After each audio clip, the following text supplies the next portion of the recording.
Amino acid sequence divergence in proteins. Amino acid sequence എന്ന് പറഞ്ഞാൽ എന്താണ്? Sequence എന്ന് പറഞ്ഞാൽ amino acidനെ കൊണ്ടാണ് നമ്മൾ protein ഉണ്ടാക്കി വെച്ചേക്കുന്നത്. That means the protein is made up of sequence of amino acids. So there are 20 different kinds of amino acids, and the structure and function of these are different. The arrangement of amino acid may be different, and the arrangement is always deciding the function of the amino acid also.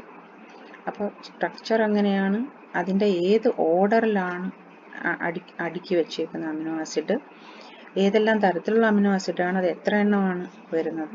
So there are different categories can decide the nature of protein. Anyway, the basic unit of protein are amino acids. Why is the amino acid sequencing is important? So what is the significance of sequencing of amino acid? We know different types of proteins in single organism. Similarly, same proteins are present in different organisms, as well as different proteins are present in different organisms. So the same proteins are present in different organisms, that is the similarity between the two organisms, whereas the difference of the protein that determine the difference of the individual also. The sequence of amino acids in a protein can offer insight into the three-dimensional structure and its function, cellular location, and evolution. So if we are analyzing the sequence of amino acid in a protein, we can easily identify the structure and their function, then cellular location, and even we can trace out the evolutionary pathway also. Most of these insights are derived by searching for similarities with other non-sequences. Then how can we doing the sequencing, or what are the techniques applied for analyzing the amino acid sequence? So always we are considering one known amino acid sequence. With the help of this known sequence, we can analyze the unknown sequence. Then the sequence alignment, that is the next term. What is it? Sequence alignment. So here you can see the alignment, or two strands are present. Okay, so ഇവിടെ നോക്കിക്കഴിഞ്ഞാൽ നമുക്ക് മനസ്സിലാവും ഈ രണ്ട് സ്ട്രാൻഡും complimentary അല്ല, അല്ലെങ്കിൽ double സ്ട്രാൻഡിനെ അല്ല ഇവിടെ കാണിച്ചേക്കുന്നതെന്ന് നമുക്ക് മനസ്സിലാവുന്നുണ്ട് അല്ലേ. അപ്പോൾ this is one strand, this is another one strand. So these are different strands. Then how these two strands are correlated, or what are the differences, or what are the similarities between the codes or the nucleotide sequence? അതാണ് നമ്മളിവിടെ കാണാൻ പറ്റുന്നത്. അപ്പോൾ ഒരു അറിയാവുന്ന ഒരു സീക്വൻസിൽ നിന്ന് അറിയാൻ വയ്യാത്തതിൻ്റെ സീക്വൻസിനെ നമുക്ക് കണ്ടുപിടിക്കാൻ പറ്റും. രണ്ട് ഏതെങ്കിലും ഒരു എലമെൻ്റ്, ഏതെങ്കിലും ഒരു ടിഷ്യൂ നമുക്ക് എവിടെന്നെങ്കിലും കിട്ടിയാൽ ഇത് എന്തിൻ്റെ ആയിരിക്കും എന്ന് ഒരു ചെറിയ രീതിയിൽ നമ്മൾ ആദ്യം അതിനെ ചിന്തിച്ചിട്ട് ഇന്നതാകാൻ ചാൻസ് ഉണ്ട് എങ്കിൽ നമ്മൾ ആ സംശയിക്കുന്നത് ഇന്നതായിരിക്കാം എന്ന് വിചാരിക്കുമ്പോൾ അതിനെ ഓൾറെഡി അതിൻ്റെ സീക്വൻസ് ചെയ്ത് വെച്ചിട്ടുണ്ടായിരിക്കും. ആ സീക്വൻസ് എടുത്തു വെച്ചിട്ട് ഇതിൻ്റെ സീക്വൻസുമായിട്ട് കമ്പയർ ചെയ്ത് നോക്കുമ്പം നമുക്കതിന് എത്രത്തോളം സിമിലാരിറ്റി ഉണ്ട് അല്ലെങ്കിൽ എത്രത്തോളം ഡിഫറൻസ് ഉണ്ടെന്ന് മനസ്സിലാവും. അപ്പോൾ ഇത് എക്സാക്ട്ലി അത് തന്നെയാണ് എങ്കിൽ V can decide this is the exact organism. അപ്പം നമ്മൾ വിചാരിച്ച അതേ ഓർഗാനിസം തന്നെയാണെന്ന് നമുക്ക് വിചാരിക്കാൻ പറ്റും. പക്ഷേ അങ്ങനെയല്ല, ഇതിന് എന്തൊക്കെയോ ഡിഫറൻസുകളുണ്ട്. ഒരുപാട് എണ്ണം അതിനകത്ത് സിമിലറായിട്ട്, ഇവിടെ ഒരു എക്സാമ്പിൾ കാണിച്ചേക്കുന്നതിനകത്ത് കുറേ എണ്ണം സിമിലറായിട്ട് കാണിക്കുന്നുണ്ട്. പക്ഷേ കുറേ സീക്വൻസുകൾ ഡിഫറെൻ്റ് ആണ് അല്ലേ. ഇവിടെ നോക്ക്, GC അതിനെപ്പറ്റി ഇവിടെ ഒന്നും കാണിക്കുന്നില്ല. T സിമിലറാണ്, ഇവിടെ വന്നേക്കുന്നത് G ആണ് വന്നേക്കില്ലേ. അങ്ങനെ നോക്കിക്കഴിഞ്ഞാൽ കുറേ എണ്ണങ്ങൾ സിമിലറാണ്. ചില പോയിന്റുകളിൽ ചില ന്യൂക്ലിയോടൈഡ്സ് ഡിഫറെൻ്റ് ആണ് അല്ലേ. അപ്പോൾ എന്താണ് ഇവിടെ നമ്മൾ ചെയ്യുന്ന പ്രൊസീജിയർ എന്താണ്?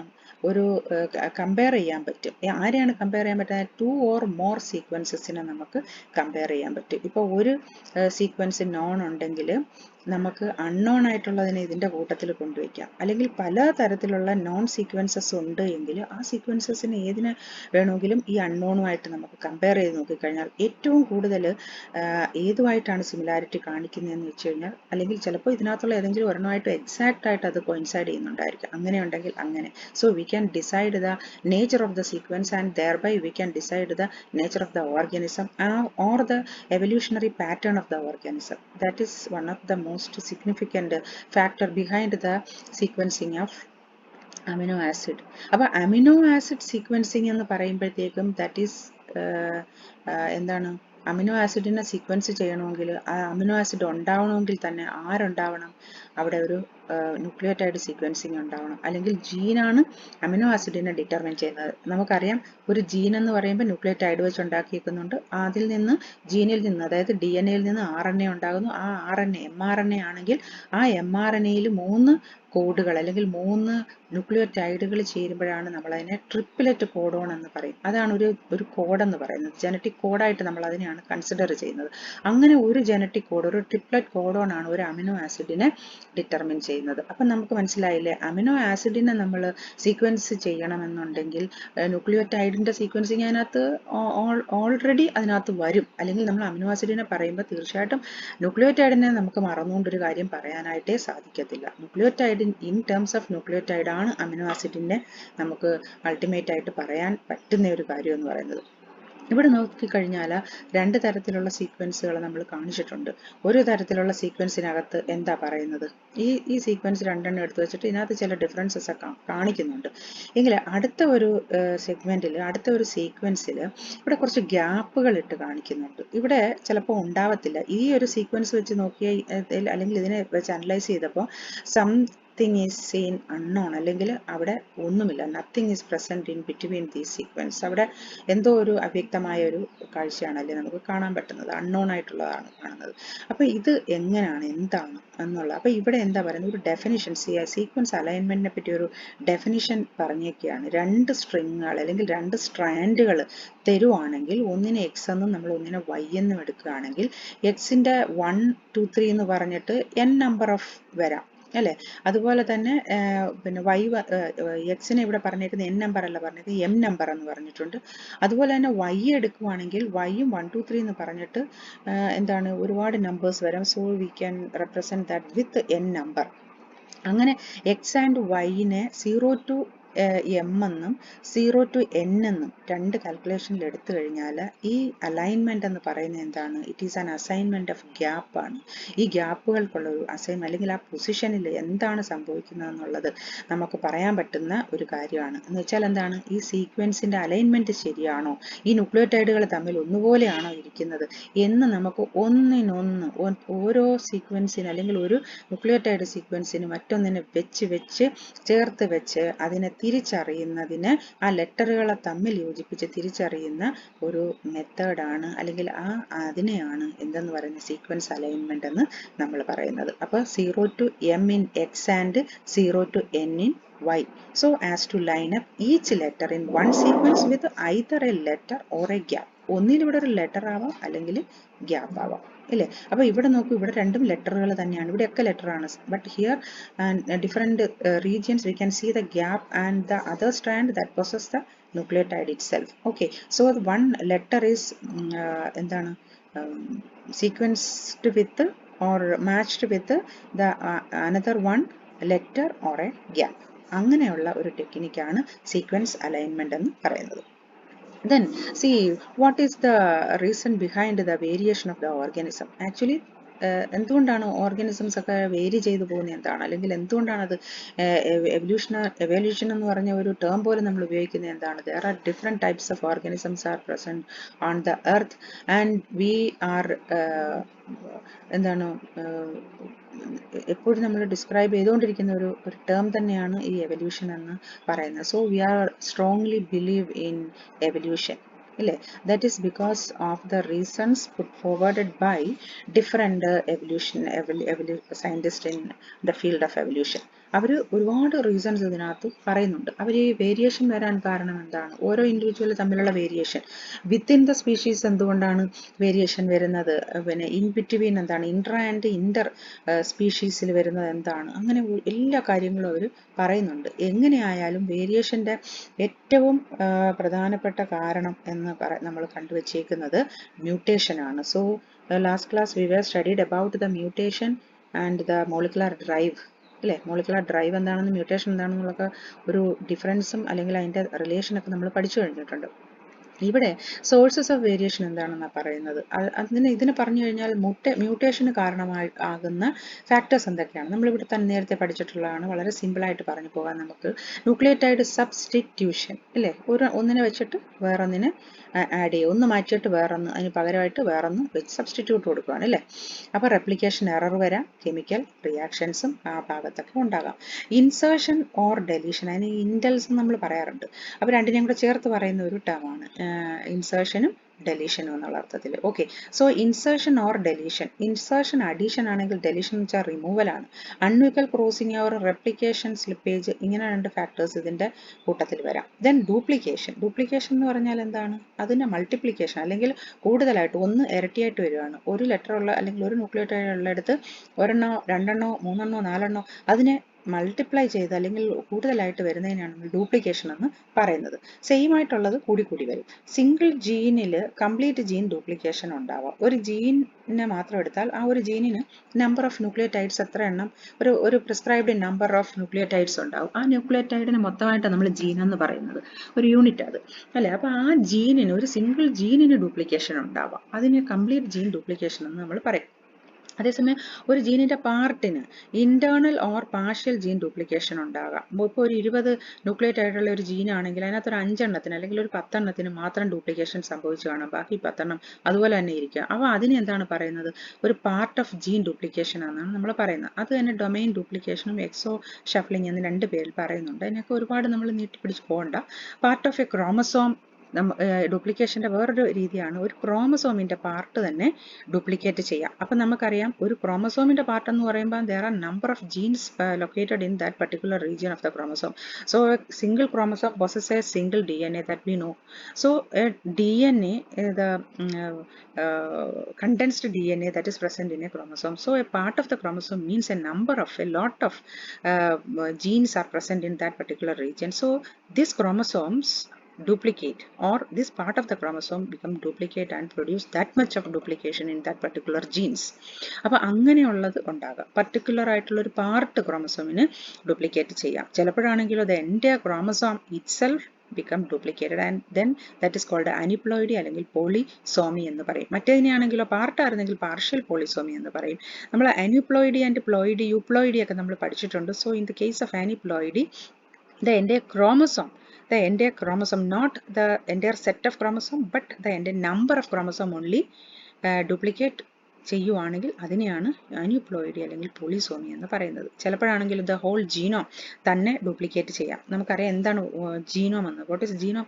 Genome means the entire genes present in a set of chromosome ആണ് ജീനോം എന്ന് നമുക്ക് അറിയാം. ഒരു സെല്ലിനകത്തുള്ള ഒരു സെറ്റ് ക്രോമസോമിനകത്തുള്ള എല്ലാ ജീനുകളുടെയും കൂടെ ആകത്തുകയാണ് ജീനോം എന്ന് പറയുന്നത്. ഇവിടെ substitution, deletion and insertion, these are the three processes involve in the variation. അതാണ് ഇവിടെ കാണിച്ചേക്കുന്നത്. അപ്പോൾ സബ്സ്റ്റിറ്റ്യൂഷൻ എന്ന് പറയുമ്പോൾ ടിയുടെ ഇവിടെ ടിക്ക് പകരം എ വന്നിട്ടുണ്ട്.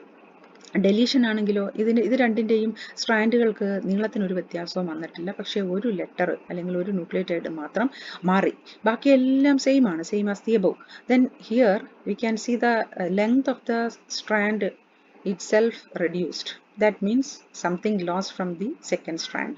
എത്ര എണ്ണം എന്താണ് സംഭവിച്ചേക്കുന്നത് നോക്കിക്കേ, ഡിലീറ്റ് ചെയ്ത് പോയേക്കാണ്. ഈ TTG എന്ന് പറയുന്നത് എവിടെ കാണുന്നില്ല. ഇവിടുത്തെ ഈ എ ഉണ്ട്, ഈ സി ഉണ്ട്, ഈ ജി ഉണ്ട് അല്ലേ.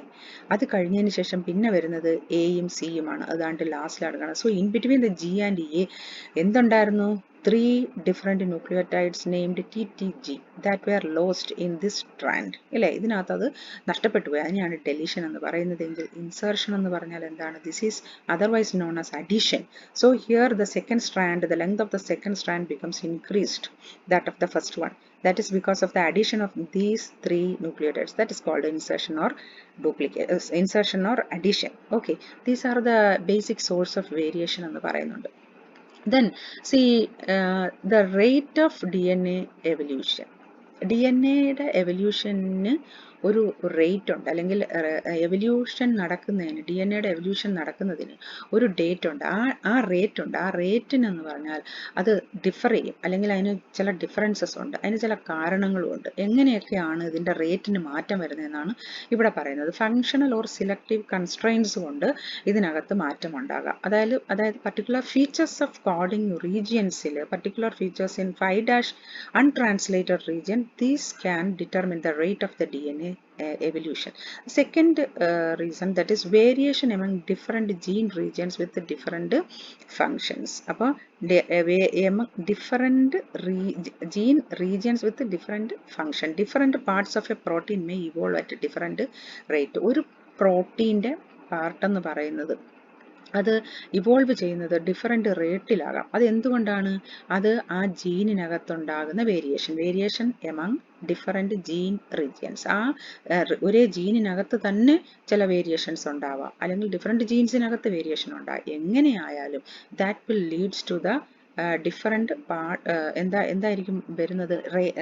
That will decide the rate of the DNA evolution. അവിടെയും ഡിഫറൻസ് ഉണ്ടാവാം. അപ്പം ജീനിൻ്റെ റീജിയൻ അനുസരിച്ച് വ്യത്യാസം. ആ ജീനിൻ്റെ ഒരു ജീനിന് ഉടനീളം ഒരേ സ്വഭാവമാണെങ്കിൽ റേറ്റിന് വലിയ വ്യത്യാസം വരത്തില്ല. ചില ജീനുകളുടെ ഭാഗങ്ങളിൽ ചില വ്യത്യാസങ്ങളുണ്ട് എങ്കിൽ, വേരിയേഷൻ ഡിഫറെൻ്റ് ജീൻ റീജിയൻസിൽ വ്യത്യാസം വന്നാൽ അതിൻ്റെ ഫങ്ഷന് വ്യത്യാസം വരും, അതായത് അതിൻ്റെ റേറ്റ് ഓഫ് എവല്യൂഷന് വ്യത്യാസം വരാം. പിന്നെ പറഞ്ഞേക്കുന്നത് എന്താണ്? Within proteins variations are observed between. Protein അകത്താണെങ്കിൽ വേരിയേഷൻസ് കാണുന്നത് എവിടെയൊക്കെയാണ്? Surface and interior amino acid in proteins. സർഫസിലും ഇൻറ്റീരിയർ അമിനോ ആസിഡിലും പ്രോട്ടീനിന് വ്യത്യാസം ഉണ്ടാകാം, അല്ലേ? ദെൻ അടുത്ത എന്താണ്? Charged and non charged amino acid. Amino ആസിഡ്സിന് ചാർജ്ഡ് ആണോ നോൺ ചാർജ്ഡ് ആണോ എന്ന് നോക്കിയിട്ട് അവിടെയും റേറ്റിന് ഡിഫറൻസ് വരാം. Protein domains with different functions ഉള്ള സമയത്ത് ഇതുപോലെ റേറ്റിന് വ്യത്യാസം വരാം. Regions which are strongly constrained to preserve particular function and regions which are not. അപ്പോൾ ഒരു പർട്ടിക്കുലർ റീജിയനിൽ ഇന്ന ഫങ്ഷൻ എന്നൊരു അതിനെ സ്പെസിഫൈ ചെയ്ത് ഫോഴ്സ് ചെയ്ത് കൊടുത്തേക്കുന്ന, സ്ട്രോങ് ആയിട്ട് ഫോഴ്സ് ചെയ്ത് കൊടുത്തിട്ടുണ്ടോ ഇല്ലയോ എന്നുള്ളതിനെ അനുസരിച്ച് ഈ റേറ്റിന് വ്യത്യാസം വരാം. Different types of proteins, those with constrained interaction surfaces and those without. അപ്പോൾ ഒരു interaction surface, different types of പ്രോട്ടീൻസിൻ്റെ ഇൻറ്ററാക്ഷൻ സർഫസ് ഡിഫറെൻ്റ് ആയിരിക്കും. ആ ഇൻറ്ററാക്ഷൻ സർഫസിൻ്റെ ബേസിസിലും അതിന് എന്ത് വ്യത്യാസം വരാം? റേറ്റ് ഓഫ് എവല്യൂഷനകത്ത് വ്യത്യാസം വരാം. ഇവിടെ പറയുന്ന പെയർ വൈസ് അലൈൻമെൻറ്റ്, അതായത് ഷീപ്പ് പിഗ്. കോർട്ടിക്കോട്രോപ്പിൻ എന്ന് പറയുന്ന ഹോർമോണിന് ഷീപ്പും പിഗും വലിയ വ്യത്യാസമില്ലാത്ത മെമേലിയയ്ക്കകത്ത് തന്നെ വരുന്നതാണ്. അപ്പോൾ ഇവിടെ കോർട്ടിക്കോട്രോപ്പിൻ എന്ന് പറയുന്ന ഹോർമോൺ രണ്ടിനകത്തുമുണ്ട്. Then what is the difference between both these? ഇതിൻ്റെ അകത്ത് എന്താണ് വരുന്നതെന്ന് ഇവിടെ കാണിച്ചേക്കുന്നത് എന്താണ്? ഇവിടെ കാണിച്ചേക്കുന്ന അമിനോ ആസിഡിൻ്റെ സീക്വൻസിലാണ് കാണിച്ചേക്കുന്നത്, അല്ലേ? അലാനിൻ, ഗ്ലൈസിൻ, ഇങ്ങനെ പറഞ്ഞ് ഗ്ലൂട്ടാമിൻ, അപ്പോൾ അങ്ങനെ പറഞ്ഞ് അങ്ങോട്ട് പോകുമ്പോഴത്തേക്കും ഇവിടെ ഒരു സെറ്റ് വരുന്നുണ്ട്. അത് പിഗിൻ്റെത് ഇതേപോലെ തന്നെയുള്ള അസ്പാർട്ടിക് ആസിഡാണ് അലാനിന് പകരം ഇവിടെ വന്നേക്കുന്നത്, അല്ലേ? അപ്പോൾ ഇവിടെ ഗ്ലൈസിൻ രണ്ടും അതുപോലെ തന്നെ ഉണ്ട്, പക്ഷെ ഗ്ലൂട്ടാമിന് പകരം ഇവിടെ വന്നേക്കുന്നത് അലാനിനാണ്. അസ്പാർട്ടിക് ആസിഡിന് ഇവിടെ പകരം വന്നേക്കുന്നത് ഗ്ലൂട്ടാമിനാണ്. അങ്ങനെയുള്ള ചില ചെറിയ variations, there are certain amino acids only differ in two types of or two species. ഈ രണ്ടെണ്ണത്തിനകത്ത്, അല്ലെങ്കിൽ ഈ രണ്ട് ഇൻഡിവിജ്വലിനകത്ത്, ഷീപ്പിലും പിഗിനകത്തും ഏതാനും ചില അമിനോ ആസിഡുകളുടെ വേരിയേഷൻസ് ആണ് ഈ കോർട്ടിക്കോട്രോപ്പിന് ചെറിയ വ്യത്യാസം ഉണ്ടാക്കിയേക്കുന്നത്. രണ്ടും corticotropin, basically both are corticotropin, but they have the difference. And these differences, a lot of difference in different gene and its product or the proteins. So the sum of these difference in the protein leads to the difference in the difference in the phenotype of the organism. Organismത്തിന്റെ phenotype മാറ്റം വരുന്നത് എങ്ങനെയാണ്?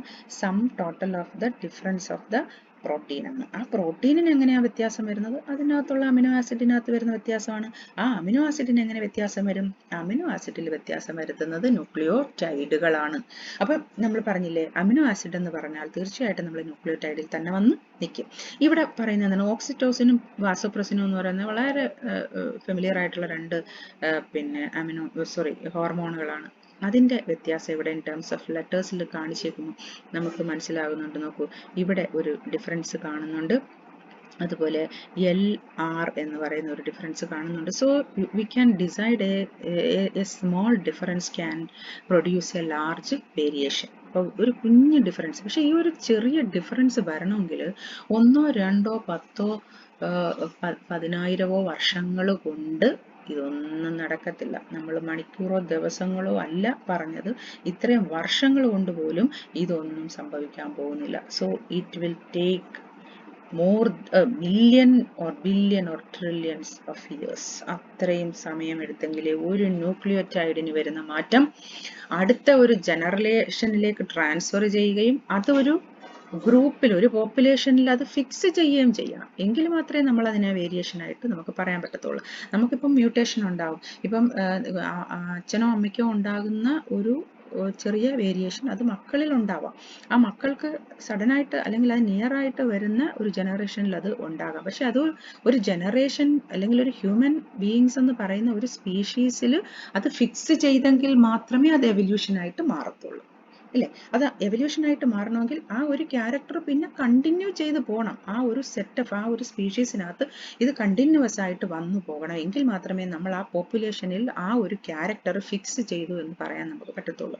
അങ്ങനെ ഒരു fixation നടക്കണം, അങ്ങനെ ഒരു variation നടക്കണം, അല്ലെങ്കിൽ അങ്ങനെ ഒരു ചേഞ്ച്, ഒരു എവല്യൂഷണറി ചേഞ്ച് നടക്കണമെങ്കിൽ it will take millions or billions or trillions of years. അത്രയും വർഷങ്ങൾ, ഒരു ന്യൂക്ലിയോടൈഡിൽ വരുന്ന വേരിയേഷൻ പോലും അത്രയും വർഷങ്ങൾ എടുക്കേണ്ടതായിട്ട് വരും. ഇവിടെ കാണിച്ചേക്കുന്നത് നമുക്ക് എല്ലാവർക്കും പണ്ട് തൊട്ടേ അറിയാവുന്ന കാര്യമാണ്. എന്താണ്? ന്യൂക്ലിയോടൈഡ് കാണിക്കുന്നുണ്ട്, അതുപോലെ സിമിലർ ആയിട്ടുള്ള അമിനോ ആസിഡുകളെയും കാണിക്കുന്നുണ്ട്. അപ്പോൾ ഇവിടെ ഒരു കാര്യം, ഇവിടെ എന്താണ്, ഫിനൈൽ അലാനിൻ എന്ന് പറയുന്ന ഒരു അമിനോ ആസിഡിനെയാണ് കാണിച്ചേക്കുന്നത്. So it can represented with 2 types of nucleotide, അല്ലെങ്കിൽ ട്രിപ്ലറ്റ് കോഡൺ, 2 എണ്ണം ഉണ്ട്. യു എന്ന് പറഞ്ഞാൽ UUC എന്ന് പറഞ്ഞാൽ ഫിനൈൽ അലാനിൻ തന്നെ വരും. അതേപോലെ UUA എന്ന് പറഞ്ഞാൽ UUG എന്ന് പറഞ്ഞാൽ ലൂസിൻ വരും. അപ്പോൾ ഇവിടെ എന്താണ്, ആദ്യത്തെ 2 nucleotides, the first 2 nucleotides are similar, but the third one is different, but they can, both these triplet codon can produce the same amino acid in irrespective of the third position. മൂന്നാമത്തെ പൊസിഷനിന് irrespective ആയിട്ട് ഇവർക്ക് ആദ്യത്തെ 2 എണ്ണമെങ്കിലും same ആയിട്ട് വന്നാൽ മതി, അവർക്ക് എന്ത് ഉണ്ടാക്കാൻ പറ്റും? സിമിലർ ആയിട്ടുള്ള അമിനോ ആസിഡിനെ സിന്തസൈസ് ചെയ്യാൻ പറ്റും. ഇതിനെ നമ്മൾ പറഞ്ഞിട്ടുണ്ട്, വോബൽ ഹൈപ്പോത്തസിസ് എന്ന് പറഞ്ഞ് പണ്ട് പഠിച്ചിട്ടുണ്ട്. ആ വോബൽ ഹൈപ്പോത്തസിസ് ആണ് ഈ പറയുന്നത്. മൂന്നാമത്തതിനെ ഒരു ട്രിക്കിയാണ്, അല്ലെങ്കിൽ ഒരു ഇവിടെയാണെങ്കിൽ ഒരു ഇന്റർപ്ലേ ആണ് നടക്കുന്നത്. തേർഡിന് ചെറിയ വ്യത്യാസം വരാം, എങ്കിലും ഇവർ അമിനോ ആസിഡ് സെയിം ആയിരിക്കും ഇതിനെ കോഡ് ചെയ്യുന്നത്. ഇങ്ങനെ നോക്കിക്കഴിഞ്ഞാൽ there are 20 അമിനോ ആസിഡ്സ്. ഈ ലിവിങ് വേൾഡ് എന്ന് പറയുന്നതിനെ പിടിച്ചു നിർത്തിയേക്കുന്നതിനകത്ത് തുലം 20 അമിനോ ആസിഡ്സ് മാത്രമേ ഉള്ളൂ. ഇവിടെ ഈ 20 അമിനോ ആസിഡ്സിന്റെ പേര് ഒക്കെ കൊടുത്തിട്ടുണ്ട്. എമംഗ് ദീസ് എത്രയാണ്? 9 എസെൻഷ്യൽ അമിനോ ആസിഡ്സ് ആണ് ഉള്ളത്. എസെൻഷ്യൽ അമിനോ ആസിഡ്സ്, അല്ലെങ്കിൽ അത്രയും എല്ലാ ജീവജാലങ്ങളുടെയും ശരീരത്തിൽ അത്രയും എസെൻഷ്യൽ ആയിട്ട് വേണം എന്ന് പറയുന്നത് ഈ 9 അമിനോ ആസിഡ്സ് ആണ്. ബാക്കിയുള്ള അമിനോ ആസിഡ്സും ആവശ്യമുണ്ട്, പക്ഷേ ഏറ്റവും അത്യന്താപേക്ഷിതമായിട്ടുള്ള അമിനോ ആസിഡുകളാണ് ഈ പറഞ്ഞേക്കുന്നത്. ഈ വരുന്ന അമിനോ ആസിഡുകൾ ഇത്രയും മാത്രമേ ഉള്ളൂ. ഇപ്പം മനുഷ്യന്റെ ബോഡിയിലായാലും, ചിമ്പാൻസിയിലായാലും, കുരങ്ങിലായാലും, പട്ടിയിലായാലും, പൂച്ചയിലായാലും, ഈവൻ ബ്ലൂ ഗ്രീൻ ആൽഗയിലായാലും, എന്തിനകത്തായാലും, ഏത് ലിവിങ് ഓർഗാനിസത്തിനകത്തായാലും 20 അമിനോ ആസിഡ്സിന്റെ പ്ലേ ആണ് നടക്കുന്നത് മുഴുവനും. അപ്പൊ ഈ അമിനോ ആസിഡുകളുടെ ഓർഡർ എങ്ങനെയാണ്? ഒരേ സ്ട്രാൻഡിനകത്ത് തന്നെ 10 അമിനോ ആസിഡ് വെച്ചേക്കുന്നത്. ഈ 10 അമിനോ ആസിഡ് 2 സ്ട്രാൻഡിനകത്ത്, ഇപ്പം മനുഷ്യനകത്തുള്ള സ്ട്രാൻഡിലും റാറ്റിലുള്ള സ്ട്രാൻഡും ഒരേപോലെ എടുത്തു വെച്ചാൽ ഈ 10 എണ്ണത്തിനകത്ത് ഏതൊക്കെ അമിനോ ആസിഡ് ഉണ്ടെന്ന് ചോദിച്ചു കഴിഞ്ഞാൽ സെയിം ആയിട്ടുള്ള 10 അമിനോ ആസിഡ്സ് ആണ് ഇരിക്കുന്നതെങ്കിലും അതിന്റെ ലൊക്കേഷനകത്ത് മാറ്റം വന്നു കഴിഞ്ഞാൽ പ്രോട്ടീനകത്ത് മാറ്റം വരും. ആ പ്രോട്ടീനിൽ വരുന്ന മാറ്റമായിരിക്കും ആ പ്രോഡക്റ്റിൽ വരുന്ന മാറ്റം. ആ പ്രോഡക്റ്റിന്റെ മാറ്റം ഒരു ഫംഗ്ഷനെ മാറ്റും. ആ ഫംഗ്ഷൻ ലേറ്റർ ആയിട്ട് അതിൻ്റെ ഫിനോടൈപ്പിനെ മാറ്റും ഇല്ലേ? അങ്ങനെയാണ് ഇതിൻ്റെ ആ ഒരു കോഴ്സ് ഓഫ് എവല്യൂഷൻ അല്ലെങ്കിൽ ആ ഒരു മാറ്റം വരുന്നത് അങ്ങനെയാണ്. മോളിക്കുലാർ എവല്യൂഷൻ എന്ന് പറഞ്ഞാൽ നമുക്ക് എല്ലാവർക്കും അറിയാവുന്ന എന്താണ്? മോളിക്കുലാർ ലെവലിലുള്ള എവല്യൂഷൻ ആണ്. എവിടെയാണ് എവല്യൂഷൻ? നമ്മൾ പണ്ട് പഠിച്ചേക്കുന്നത് ലാമാർക്കും ഡാർവിനും ഒക്കെ പറഞ്ഞേക്കുന്ന എവല്യൂഷൻ ആണ്. അത് പിന്നെ ഓരോ ജീവജാലങ്ങൾ മാറി മാറി കുരങ്ങിൽ നിന്ന് മനുഷ്യനുണ്ടായ കഥകളൊക്കെയാണ് നമ്മൾ കേട്ട് വന്നേക്കുന്നത് അല്ലേ? പക്ഷേ യഥാർത്ഥത്തിൽ what is the base of the evolution? That is really the molecular evolution, or the molecular level is the evolution starting point. അതാണ് എവല്യൂഷൻ്റെ സ്റ്റാർട്ടിംഗ് പോയിന്റ് എന്ന് പറയുന്നത് മോളിക്കുലാർ ലെവലാണ്. ദാറ്റ് ഈസ് നത്തിങ് ബട്ട് എന്താണ്? DNA തന്നെയാണ്. ജീനോമിക് DNA സീക്വൻസസ് അതാണ് inherit ചെയ്യുന്നത്. Mutation arise due to inheritable changes in genomic DNA sequence. അത് inherit ചെയ്യും അല്ലെ? അടുത്ത ജനറേഷനിലേക്ക് പോകും. എപ്പോഴാണ് അടുത്ത ജനറേഷനിലേക്ക് അത് പോകുന്നത്? if the changes എവിടെ നടക്കണം? in the germ cells. germ cellsനകത്തുള്ള DNA-ക്കകത്ത് ഈ ഒരു ചേഞ്ച് മ്യൂട്ടേഷൻ സംഭവിച്ചു കഴിഞ്ഞാൽ that will surely pass on to the next generation. But the somatic cells or other body cells, this type of mutation, if it is happened in this type of body cells, it will not transmitted to the next generation. അത് നമുക്കറിയാം. Mechanism which govern changes at the protein level are most likely due to nucleotide substitution or insertion or deletion. നമ്മളിപ്പോൾ പറഞ്ഞതാണ് എങ്ങനെയാണ് DNA sequencesന് ഈ variations ഉണ്ടാകുന്നത്? that is through different processes such as substitution, insertion, deletion. then നമുക്ക് വേറെയും കുറേ terms ഒക്കെ പറയുന്നുണ്ട്. all these are the basic type of എന്താണ് mechanism behind the molecular evolution. Molecular എവല്യൂഷൻ്റെ മെക്കാനിസം ഇതൊക്കെ തന്നെയാണ്. Changes may give rise to new genes which become fixed if they give the organism an advantage in selection. അപ്പോൾ ഈ ഒരു ഗ്രൂപ്പിൽ അല്ലെങ്കിൽ ഒരു പോപ്പുലേഷനിൽ എങ്ങനെയാണ് ഈ ക്യാരക്ടർ, ഈ വ്യത്യാസം, ഈ മ്യൂട്ടേഷൻ ഫിക്സ് ചെയ്യുന്നത് എങ്ങനെയാണ്? അത് ആ ഓർഗാനിസത്തിന് അത് അഡ്വാൻറ്റേജസ് ആണ് എങ്കിൽ അത് ആ പോപ്പുലേഷനകത്ത് അത് ഫിക്സ് ചെയ്യും. ഒരു രാവിലെ എഴുന്നേറ്റ് നോക്കുമ്പോൾ ഇത് അഡ്വാൻറ്റേജസ് ആണല്ലോ, എന്നാൽ ഇത് ഞാൻ ഫിക്സ് ചെയ്തേക്കാം, അങ്ങനെയാണോ വിചാരിക്കുന്നത്? ഒരിക്കലും അല്ല. അതാണ് ഞാൻ പറഞ്ഞത്, ഇത് അഡ്വാൻറ്റേജ് ആണ് അല്ലെങ്കിൽ ഇത് അത്രയും പോസിറ്റീവായിട്ടുള്ള റിസൾട്ടാണ് ആ ഓർഗാനിസത്തിന് ഉള്ളതെങ്കിൽ, അല്ലെങ്കിൽ ആ ഓർഗാനിസത്തിന് ആ പോപ്പുലേഷനകത്ത് ജീവിക്കാൻ പറ്റുന്ന തരത്തിലാണ് ആ ഒരു പ്രത്യേക ക്യാരക്ടർ മാറി വന്നേക്കുന്നതെങ്കിൽ the nature itself support that particular change. Then this change is fixed in that particular population and this will transferred to the next coming generations. എല്ലാ ജനറേഷനിലേക്കും ഇത് പാസ് ഓൺ ചെയ്ത് പോകും. ഇത് ആ ഓർഗാനിസത്തിനകത്ത് ഫിക്സ് ചെയ്യും. അങ്ങനെയാണ് മോളിക്കുലാർ ലെവലിൽ ഒരു എവല്യൂഷൻ നടക്കുന്നത്. വളരെ വളരെ സിമ്പിളായിട്ടാണ് പറഞ്ഞത്. ഇതൊന്നും ഇവിടെ ഒന്നും പറഞ്ഞാലൊന്നും അവസാനിക്കുന്ന ഒന്നുമല്ല മോളിക്കുലാർ എവല്യൂഷൻ എന്ന് പറയുന്നത്. Then see pattern of divergence of amino acid sequences encoded by paralogous genes in human and puffer fishes.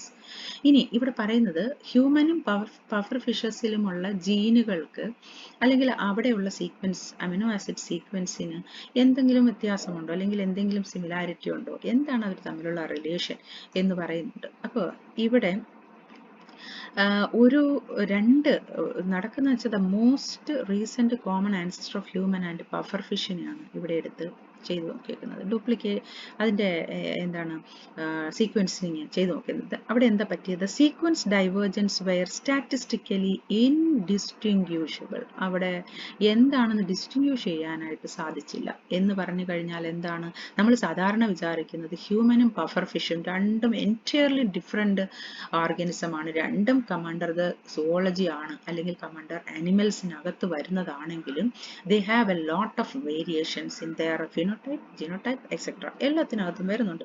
So we are imagine the difference, the sequence difference, the variation in the sequence, or we expect too much variation in the sequence also അല്ലേ? ഒരുപാട് divergent ആയിട്ടുള്ള അല്ലെങ്കിൽ ഒരുപാട് diverse ആയിട്ടുള്ള sequence ആയിരിക്കും ഇതിനകത്തുള്ളതെന്ന് പ്രതീക്ഷിച്ചാണ് നമ്മൾ ഇതിനെ നോക്കുന്നത്. ബട്ട് എക്സ്പെക്ടേഷൻ എന്ന് പറയുന്നത് ശരിയായില്ല. Contrary to the prediction of 2R hypothesis ഇവിടെ പറയുന്നുണ്ട്. നോക്കിയാൽ മതി നിങ്ങൾ. അപ്പം 2R ഹൈപ്പോത്തസിസ് പറയുന്നത് ഇതിന് കോൺട്രറി ആയിട്ട്. അപ്പം അവർ പറയുന്നത് എന്താണ്? സിമിലർ ആയിട്ടുള്ള ഓർഗാനിസത്തിനകത്ത് സിമിലർ ആയിട്ടുള്ള അല്ലെങ്കിൽ അടുത്ത തരത്തിലുള്ള സീക്വൻസസും അതേസമയം ഡിസിമിലർ ആയിട്ടുള്ളതായിരിക്കും പോകാനുള്ള സാധ്യത എന്നായിരിക്കണം ഈ 2R ഹൈപ്പോത്തസിസുകാർ അസ്യൂം ചെയ്യുന്നെങ്കിൽ ഇവിടെ അങ്ങനെയല്ല കണ്ടത്. ഭയങ്കര ഡിഫറൻ്റ് ആയിട്ട് വരുമെന്ന് നമ്മൾ പ്രതീക്ഷിച്ചപ്പോഴത്തേക്കും സ്റ്റാറ്റിസ്റ്റിക്കലി ഇൻഡിസ്റ്റിങ്ക്യൂഷബിൾ ആയിരുന്നു ആ സീക്വൻസിനകത്തുണ്ടായിരുന്ന ഡൈവേർജൻസ് എന്ന് പറഞ്ഞാൽ the variance of amino acid sequence divergences between paralogs and was significantly greater than expected from that of orthologs in the same family. ഇവിടെ നമ്മൾ ഓർത്തോലോഗ് എന്താണെന്ന് അറിയണം, പാരലോഗ് എന്താണെന്ന് അറിയാം. അപ്പോൾ ഓർത്തോലോഗ് എന്ന് പറഞ്ഞാൽ എന്താണ്? Homologous sequence in different species ആണ്. ഹോമോലോഗസ് സ്പീഷീസ് അറിയാം, അച്ഛൻ്റെയും അമ്മയുടെയും അടുത്തുനിന്ന് വന്നേക്കുന്ന ക്രോമസോമുകൾ അല്ലെങ്കിൽ ആ രണ്ടിനകത്തും ഒരേപോലെയുള്ള ജീനുകളായിരിക്കും ഉള്ളത്. അങ്ങനെ ഒരേപോലെയുള്ള ജീനുകളുള്ള ഒരേപോലത്തെ chromosome coming from the father and mother is known as the homologous sequence. അപ്പോൾ അങ്ങനെയുള്ള ഹോമോലോഗസ് സീക്വൻസ് വിത്തിൻ ദ സ്പീഷീസിൽ ഉള്ളതിന് ഓർത്തോലോഗ്സ് അതിന് ഹോമോലോഗസ് ക്രോമസോം നമ്മൾ നേരത്തെ പറഞ്ഞത്. ഇവിടെ പറഞ്ഞ ഹോമോലോഗസ് സീക്വൻസിന്റെ കാര്യം എന്ന് വെച്ചാൽ എന്താ? സിമിലർ ആയിട്ടുള്ള സീക്വൻസ് എല്ലാം എക്സാക്ട്ലി ഡിറ്റോ പോലെ ഇരിക്കത്തില്ലായിരിക്കാം, എങ്കിലും ഏകദേശം ആ സീക്വൻസുകൾക്ക് ഒരു ബന്ധമുണ്ടായിരിക്കാം. അങ്ങനെ ഒരുപോലെ കാണുന്ന സീക്വൻസിനെയാണ് ഹോമോലോഗസ് സീക്വൻസ്. അത് ഇൻ ഡിഫറെൻറ്റ് സ്പീഷീസും ഉണ്ട്, വിത്തിൻ ദ സ്പീഷീസും ഉണ്ട്. അങ്ങനെ ഡിഫറെൻറ്റ് സ്പീഷീസിൽ ഏകദേശം ഒരുപോലെയുള്ള ഹോമോലോഗസ് ആയിട്ടുള്ള സീക്വൻസിനെ കാണുവാണെങ്കിൽ അതിനെ ഓർത്തോലോഗ്സ് എന്ന് പറയും. അതേസമയം ഒരേ സ്പീഷീസിനകത്തുള്ള ഹോമോലോഗസ് സീക്വൻസിനെ പാരാലോഗ്സ് എന്നും പറയും. അപ്പം ഇവിടെ പറയുന്നത് variance of amino acid sequence divergence between paralogs എന്ന് പറഞ്ഞാൽ വിത്തിൻ ദ സ്പീഷീസിനകത്തുള്ളത് സിഗ്നിഫിക്കൻ്റ്ലി ഗ്രേറ്റർ ആണ് than expected from that of orthologs. നമ്മൾ വിചാരിച്ചേക്കുന്നത് ഡിഫറൻ്റ് ആയിട്ടുള്ളതിനകത്ത് കൂടുതൽ വേരിയേഷനും സെയിം സ്പീഷീസിൽ കുറച്ച് വേരിയേഷനും ആയിരിക്കും. പക്ഷേ ഇവിടെ അതിനെ തകിടം മറിച്ചുകൊണ്ടാണ് വന്നേക്കുന്നത് within the species. That means the sequence divergence in പാരലോഗ്സിൽ എന്തായിരുന്നു? അത് വളരെ വൈഡ് ആയിട്ടുള്ള വേരിയേഷൻ കാണിച്ചു. അതേസമയം ഓർത്തോലോഗസിൽ അത് അത്രയും കാണിച്ചിട്ടില്ല. അല്ലെങ്കിൽ ഓർത്തോലോഗസിലാണ് കൂടുതൽ സിമിലാരിറ്റി കാണിച്ചത്, പാരലോഗസിൽ ഡിസിമിലാരിറ്റി കൂടുതലായിരുന്നു. അപ്പം നമ്മൾ എന്താണ് divergence of amino acid sequence ഈ പാരലോഗിലും അല്ലെങ്കിൽ ഓർത്തോലോഗിലും ഒക്കെ ഉള്ളതിനെ പറ്റി പറയുമ്പോൾ ഇവിടെ പറഞ്ഞേക്കുന്ന പാരലോഗിൽ വന്നേക്കുന്ന ഒരു വ്യത്യാസം അല്ലെങ്കിൽ പാരലോഗിൽ നമ്മൾ പ്രതീക്ഷിച്ചതിനപ്പുറത്ത് വന്ന ഒരു വ്യത്യാസമാണ് ഇവിടെ പറഞ്ഞേക്കുന്നത്. ഓർത്തോലോഗിൽ വലിയ ഡിഫറൻസ് കണ്ടില്ല, അത് ഇൻഡിസ്റ്റിങ്ക്യൂഷബിൾ ആയിരുന്നു, സ്റ്റാറ്റിസ്റ്റിക്കലി ഇൻഡിസ്റ്റിങ്ക്യൂഷബിൾ ആയിട്ട് വന്നിട്ടുണ്ടായിരുന്നു ഇല്ലേ. അപ്പോൾ ഇവിടെയുള്ള ഈ സീക്വൻസ് വെച്ച് നോക്കിക്കഴിഞ്ഞാൽ പോലും എങ്ങനെയാണ് വേരിയേഷൻ വരുന്നതെന്ന് നമുക്ക് വളരെ കൃത്യമായിട്ട് പറയാൻ സാധിക്കത്തില്ല. അപ്പൊ ഇവിടെ നോക്കിക്കേ, ന്യൂക്ലിയോടൈഡ് അമിനോ ആസിഡ് സീക്വൻസിനെ ഒരുമിച്ച് കാണിച്ചേക്കുവാണ്. അപ്പൊ ന്യൂക്ലിയോടൈഡ് സീക്വൻസിങ് നമുക്ക് പഠിക്കാനുള്ള പാർട്ടാണ്, അമിനോ ആസിഡ് സീക്വൻസിങ്ങിന് നമുക്ക് പഠിക്കാനുള്ള അതിന്റെ വേരിയേഷൻ രണ്ടിന്റെയും പഠിക്കാനുണ്ട്. അപ്പൊ ഇവിടെ പറയുന്നത് ന്യൂക്ലിയോടൈഡ് പറയാതെ നമുക്ക് അമിനോ ആസിഡിനെ പറയാൻ പറ്റത്തില്ല. അപ്പൊ ന്യൂക്ലിയോടൈഡ് വെച്ചിട്ട് ഇവിടെ കാണിച്ചേക്കുന്ന ന്യൂക്ലിയോടൈഡുകളാണെങ്കിൽ ഇവിടെ കാണിച്ചേക്കുന്ന അമിനോ ആസിഡ് ആണ്. So here we can see different colours, CAAR in red color and here the similar ATTR in red color. That means these are the difference between both these nucleotide സ്ട്രാൻഡുകൾ തമ്മിലുള്ള വ്യത്യാസം ഇതാണ്. 3 എണ്ണത്തിനകത്ത് വ്യത്യാസം കാണുന്നുണ്ട്. പക്ഷേ ഈ 3 എണ്ണം എന്ന് പറയുമ്പോഴത്തേക്ക് ഇവിടെയുള്ള 3 ന്യൂക്ലിയോടൈഡുകൾ ചേർന്ന് ഒരു അമിനോ ആസിഡിനെ റെപ്രസെന്റ് ചെയ്യുമ്പോൾ ഈ അമിനോ ആസിഡിന്റെ എണ്ണം എത്രയാണ്? 6 അമിനോ ആസിഡുകൾ വന്നതിനകത്ത് ഒരു അമിനോ ആസിഡിന് മാത്രമേ വ്യത്യാസം വന്നുള്ളൂ. അപ്പം ബേസിക്കലി 3 ന്യൂക്ലിയോടൈഡിൽ വ്യത്യാസം വന്നപ്പം ഒരു അമിനോ ആസിഡിന് മാത്രമേ വ്യത്യാസം വന്നിട്ടുള്ളൂ. അതാണ് ഇവിടെ പറയുന്നത്. 3 different DNA positions but only one different amino acid position. അത്രേ മാത്രമേ ഇവിടെ വേരിയേഷൻ വരുന്നുള്ളൂ. 2 of the nucleotide substitutions are therefore synonymous ആണ്. അപ്പൊ 2 ന്യൂക്ലിയോടൈഡ് സബ്സ്റ്റിറ്റ്യൂഷൻ എന്ന് പറയുന്നത് സിനോണിംസ്. നേരത്തെ നമ്മൾ കണ്ടതല്ലേ, തേർഡ് പൊസിഷൻ വോബിൾ ഹൈപ്പോതെസിസ് പറഞ്ഞിരിക്കുന്നത്. അവർ മൂന്നാമത്തെ പൊസിഷനിൽ ന്യൂക്ലിയോടൈഡ് ചേഞ്ച് ആയാലും ചില ന്യൂക്ലിയോടൈഡുകൾ വന്നു കഴിഞ്ഞാൽ സെയിം ആയിട്ടുള്ള അമിനോ ആസിഡിനെ തന്നെ സിന്തസൈസ് ചെയ്യാനായിട്ട് അതിന് സാധിക്കും. അതുകൊണ്ട് അത് സിനോണിമസ് ആയി. പക്ഷേ ഒട്ടും തന്നെ പറ്റാത്ത ഒരെണ്ണവേ ഉള്ളൂ. അതാണ് ഇവിടെ ലൂസിൻ മാറി ഫിനൈൽ അലാനിനായിട്ട് വന്നേക്കുന്നത്. അതുകൊണ്ട് 3 ന്യൂക്ലിയോടൈഡിൽ വേരിയേഷൻ വന്നപ്പോൾ ഒരൊറ്റ അമിനോ ആസിഡിൽ മാത്രമേ വേരിയേഷൻ ഉണ്ടായിട്ടുള്ളൂ. അതുകൊണ്ട് നമുക്ക് എന്ത് മനസ്സിലാകാം? ഏറ്റവും നമ്മൾ വേരിയേഷൻ എവിടെയാണ് തുടങ്ങുന്നതെന്ന് അറിയണമെങ്കിൽ നമ്മൾ എവിടെ നോക്കണം? അമിനോ ആസിഡിൽ നോക്കുന്നതിലും കൂടുതലായിട്ട് ജീനിലായിരിക്കണം, അല്ലെങ്കിൽ DNA ന്യൂക്ലിയോടൈഡ് സീക്വൻസിലായിരിക്കും അതിനെ കൃത്യമായിട്ട് പറയാനായിട്ട് പറ്റുന്നത്. എന്തൊക്കെ വ്യത്യാസങ്ങൾ വന്നിട്ടുണ്ട്, എന്താണ് വ്യത്യാസത്തിന്റെ കാരണം ഒക്കെ പറയണമെങ്കിൽ എവിടെയാണ് ന്യൂക്ലിയോടൈഡ് ആണ് ബേസിക് ആയിട്ടുള്ള യൂണിറ്റ് ആയിട്ട് നമ്മൾ മനസ്സിലാക്കേണ്ടത്. DNA yields more phylogenetic information than proteins. പ്രോട്ടീനേക്കാളും കൂടുതൽ phylogenetic information will yield from the DNA sequence or the nucleotide sequence. The nucleotide sequences of a pair of homologous genes have a higher information content than the amino acid sequence of the corresponding proteins, because എന്താണ് mutations that result in synonymous changes alter the DNA sequences but do not affect the amino acid sequence. Amino acid sequence നെ ഇത് affect ചെയ്യണമെന്നില്ല, പക്ഷേ ഒരു ന്യൂക്ലിയോടൈഡിൽ ഒരു mutation സംഭവിക്കാം, ഒരു change, ഒരു സഡൻ ഹെറിറ്റബിൾ ആയിട്ടുള്ള change may be happened in the nucleotide, but it will not or may or may not be happened in the amino acid sequence. അതിനെ വരികയും ചെയ്യാം, വരാതിരിക്കുകയും ചെയ്യാം. തേർഡ് പൊസിഷൻ എന്തുമായിട്ടാണോ ബന്ധപ്പെടുത്തിയിരിക്കുന്നത് അത് ആ അമിനോ ആസിഡിനെ തന്നെ സിന്തസൈസ് ചെയ്യാൻ പറ്റുന്നത് പോലത്തെ ആണെങ്കിൽ തീർച്ചയായിട്ടും അത് ആ അമിനോ ആസിഡിനെ തന്നെ ഉണ്ടാകും. പക്ഷേ അതുകൊണ്ട് എന്തെങ്കിലും വേരിയേഷൻ വന്നു എന്ന് നമുക്ക് മനസ്സിലാവത്തില്ല, because the amino acid produced by both the genes become the same. രണ്ടും ഒന്ന് തന്നെ ആയിരിക്കും. അപ്പോൾ ഇതിന്റെ എക്സാക്റ്റ് ആയിട്ടുള്ള വേരിയേഷൻ എവിടെ സംഭവിച്ചു എന്ന് അറിയണമെങ്കിൽ നമ്മൾ എന്താണ് ന്യൂക്ലിയോടൈഡ് സീക്വൻസ് ഡൈവേർജൻസ് തന്നെയാണ് നമ്മൾ അറിയാനായിട്ട് ഉള്ളത്, അല്ലെങ്കിൽ അതാണ് അറിഞ്ഞിരിക്കേണ്ടത്. അപ്പോൾ അതുപോലെ തന്നെ ചില സീക്വൻസുകളെ ഇവിടെ സീക്വൻസിങ് ചെയ്തിട്ട് വേറൊരു എക്സാമ്പിൾ ആയിട്ട് കാണിച്ചിട്ടുണ്ട്. ഇവിടെ എന്താ പറയുന്നത്, GAA എന്താണ് GAC ആയിട്ട് മാറിയിട്ടുണ്ട്. അപ്പോൾ ഇവിടെ എന്താണ് നോൺ സിനോണിമസ് ഡിഫറൻസ് ആണെന്നാണ് പറഞ്ഞേക്കുന്നത്. GAA എന്ന് പറയുന്നത് ഗ്ലൂട്ടാമിക് ആസിഡും അതുപോലെ അസ്പാർട്ടിക് ആസിഡ് GACയും ഉണ്ടായിട്ടുണ്ട്. അപ്പോൾ ഈ രണ്ട് സംഗതികളും രണ്ടാണ്, പക്ഷേ രണ്ടിന്റെ ആദ്യത്തെ ലെറ്റേഴ്സ് സെയിം ആണ്, അവസാനത്തെ ലെറ്റേഴ്സ് ഡിഫറെന്റ് ആണ്. പക്ഷെ ഇവിടെ നേരത്തെ പറഞ്ഞ പോലെ വോബൽ ഹൈപ്പോത്തസിസ് വർക്ക് ചെയ്യുന്ന സ്ഥലമല്ല, അതുകൊണ്ട് എന്തായി, സിനോണിമസ് അല്ല, നോൺ സിനോണിമസ് ആയിട്ട് മാറി. അതേസമയം GTT GTC ഈ രണ്ടെണ്ണം വരുന്ന സ്ഥലത്ത് എന്താണ് വലിയ വ്യത്യാസങ്ങൾ വന്നിട്ടില്ല. കാരണം GTT പറഞ്ഞാലും GTC പറഞ്ഞാലും വാലിനെ തന്നെ ഇവിടെ കൊണ്ടുവരും. അതുകൊണ്ട് ഈ ഡിഫറൻസ് എന്ന് പറയുന്നത് സിനോണിമസ് ഡിഫറൻസ് ആയിട്ടാണ് പറയുന്നത്.